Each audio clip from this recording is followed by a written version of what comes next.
You're listening to The Sports Moment, April 17th, 2024.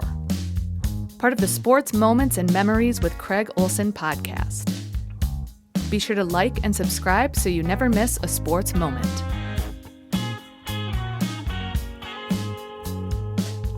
Sponsored by Pemberton Law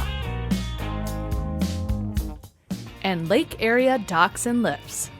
Lake Area Docks and Lifts, more than just docks and lifts.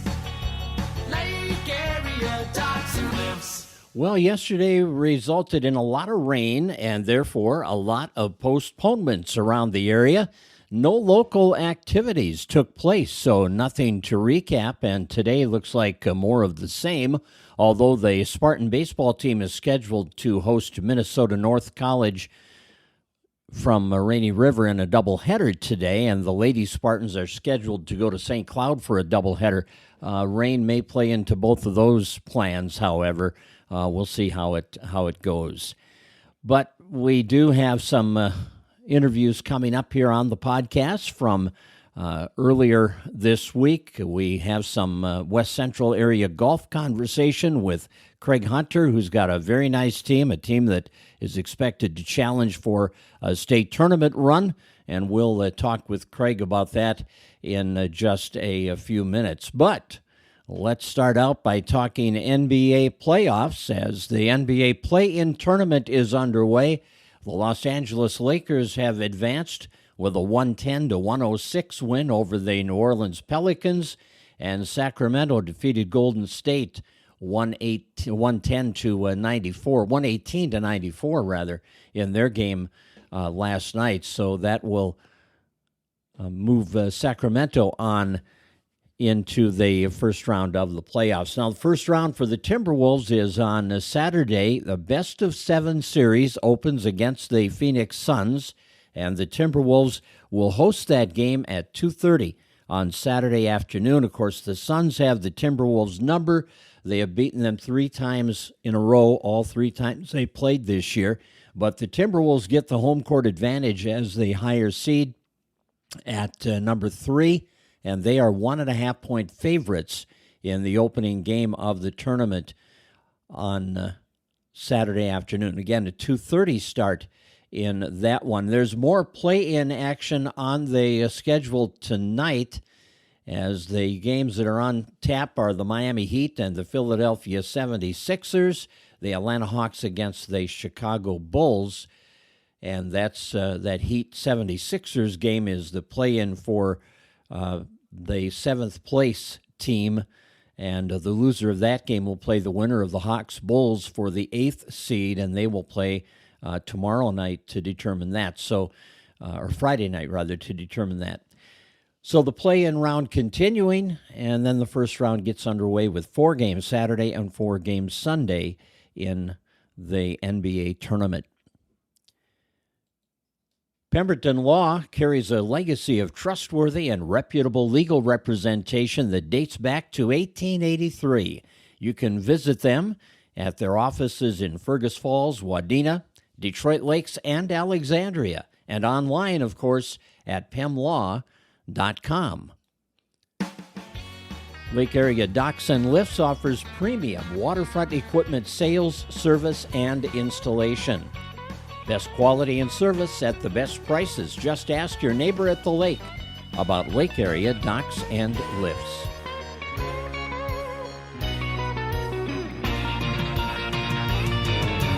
Lake Area Docks and Lifts, more than just docks and lifts.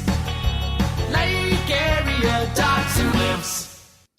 Well, as I mentioned, Kraig Hunter and his golfers are really coming into this season with some high expectations, and they started out with an impressive victory on their home course at Tips and Mounds on Monday as they won their home meet pretty decisively. They had a stroke total of that put them 41 strokes ahead of the second-place finisher, so did a great job there taking control in their opening round. And I did talk with Coach Hunter, and we talked about a lot of things, as you'll hear as the conversation unfolds. and started out by talking about the early start to the season because that has not been the norm lately. But I asked Coach Hunter what a difference it makes to be able to get outdoors early and be able to have some April tournaments. Yeah, it's great. Obviously, the last 3 winters, actually, we didn't have any meets till like the end of April, and it was cold all the way through May, and so we didn't spend too many days indoors. It was such a warm winter, and then when we got to our golf season, we did have a little cold streak, so we spent a couple days indoors, which you have to do anyway to cover some rules and etiquette things. But yeah, it's been nice to be outside. We were able to get out in the range and the putting green a lot, and then we've got to go out on the course. We take our kids out a lot as, groups of 6, and we go on into some of the greens we have with different mountains and hills and work on different short game shots a lot. And so we were able to cover just about everything once before the first meet. And it was fun to be able to have a meet in April. Like we've had to postpone it the last few years. We always host the first one. And yeah, it was a good start. We didn't play our best, but like I told the guys last year too, you look at our scores from our first meet to conference tournament, we're going to improve, and especially when the weather gets nicer. But overall, I really like the things that we saw out of our kids. Ball striking, for one, but I'm more concerned about their attitudes. And we just had a bunch of guys where, they're into their pre-shot routine. That thing we stress, you get your pre-shot routine, be committed every shot, and not be too high, too low. I use John Stockton as a basketball player. Some of the, these guys with technology nowadays, they've all watched clips of these older teams, and that's what they used to say about him. You never knew if he was ahead or behind, and that's something on the golf course that I was happy with yesterday. Our number 1 golfer, who's ranked one of the top golfers in the state, he had his first tee shot out of bounds, and I didn't even know that. I was on a different hole. He got to the next hole I was on. He got a birdie. I said, "Good job." And he was just straight faced, said thanks. And then I found out later he had gone out of bounds, but I didn't even know it. Whereas, when some of those guys were younger, they would show that emotion and be upset. And so I think that mental part too, having that demeanor, is really going to help these guys throughout the year. Well, there's no doubt there's a difference between a great golfer and a good golfer. And part of that is being able to forget a bad hole, right? Just put it behind you and look at the next hole and focus there. And it sounds like that's something you preach with your guys. Yeah, for sure. I think, once you have the skill, mental is the majority of the game. That's what separates players. And, I've golfed with you before, Kraig, too. Golf well, and you're exactly right. And I tell them a lot, when you're coaching on the course in high school meets, we're not changing your swing during the meet or anything. It's a lot of mental stuff. And number of times, I've told those guys in past seasons, like, it's a marathon, not a sprint. 18 holes a lot. And like I said, golf, it's just amazing the things that can happen where, like Marshall Dewey, for example, yesterday, who ended up tying his brother Mitch and went on a scorecard playoff. He, in the wind, his first 6-7 holes, he had approach shots for 60 feet from the pin, putting into the wind. He was leaving himself 6-footers. He had about 5 3-putts. Didn't get frustrated. He birdied his last 3 holes, went from 7 over to 4 over, and won the tournament. And you never know when that stuff can happen. Or I've seen guys, where they get a few bogeys, and I'm like, just stay in there, and sooner or later they might chip in or something. There's golf's a game where anything can happen, and you're right. You got to just forget about the bad holes, and good things can happen, and that's just golf. You mentioned Marshall and Mitch tying and the scorecard playoff going in Marshall's favor this time anyway. Are they different type of golfers, Kraig, or are they pretty similar in their styles? They're a little bit different. Marshall's a little bigger and hits the ball long ways. He's only a sophomore, and he's probably hitting the 290 consistently. And even though Mitch isn't as big, he's really gained a lot of distance too. He's not short by any means either. He hits the ball, over 270 something. But Mitch is a really, really good iron player. Mitch is really methodical, just a really good short game, great putter. And Marshall's pretty good all those things too. He's more of maybe a scrambler and swashbuckler a little bit, plays a little bit more aggressive. But I mean, at that level, they're both, they both have just awesome short games, and they're both really good putters. You had a couple of guys tie with 85s also, Sam Hansen and Ben By. And looking at your top six, your varsity six yesterday, they were all in the 70s or 80s. And boy, if you can avoid the high numbers, stay out of the 90s, 100s, you're going to be in pretty competitive position every time out. Yeah, for sure.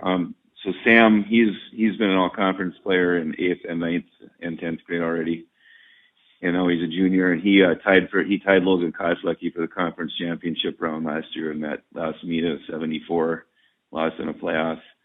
And yesterday he had a couple pad breaks. We had a lot of our courses. There's some ground under repair spots because it's early in the spring, and there was one spot where his ball was in a really bad spot. It wasn't Mark's head to hit it, and the club kind of plugged, and he had 3 doubles in a row.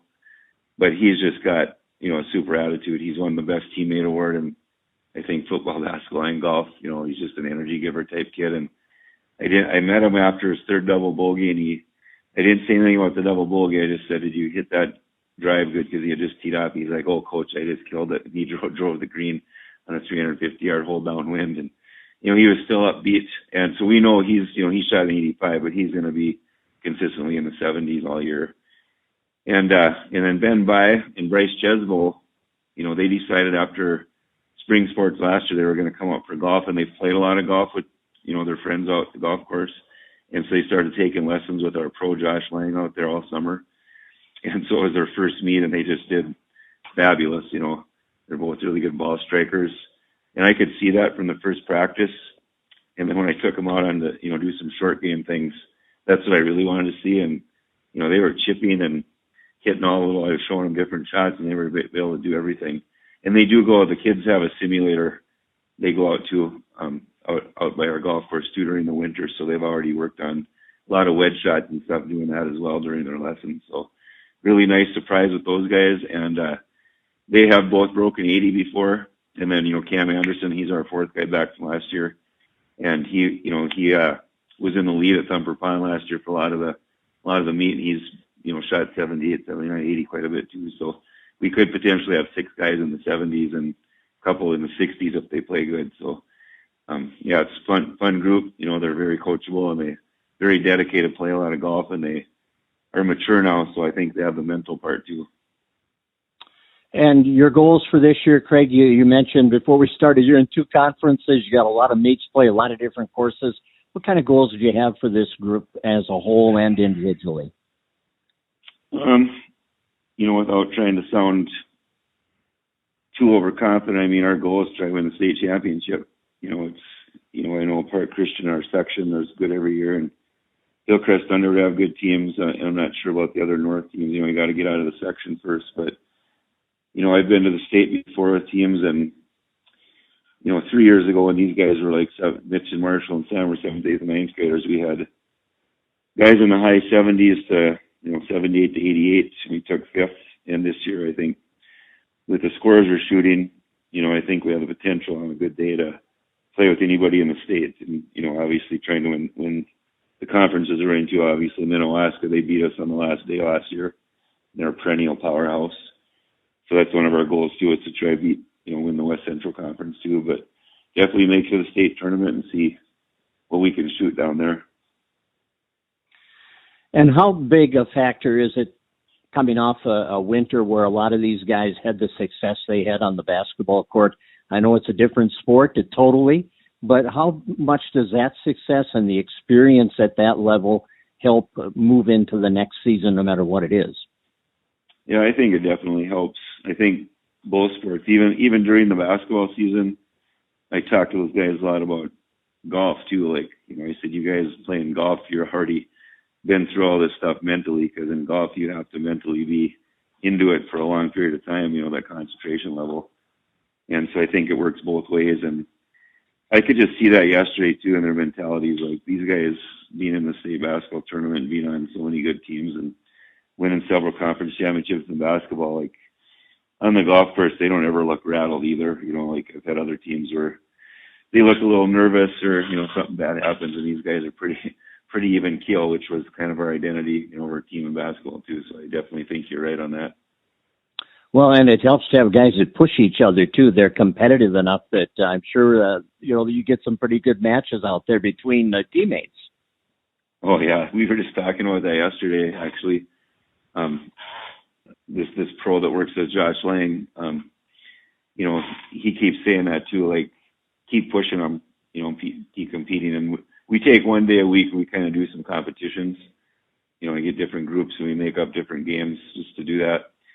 And I told them we did the same thing in basketball. Like, my assistant coaches are really good at that. Like, we just won by 40, but we got to nitpick on some little thing.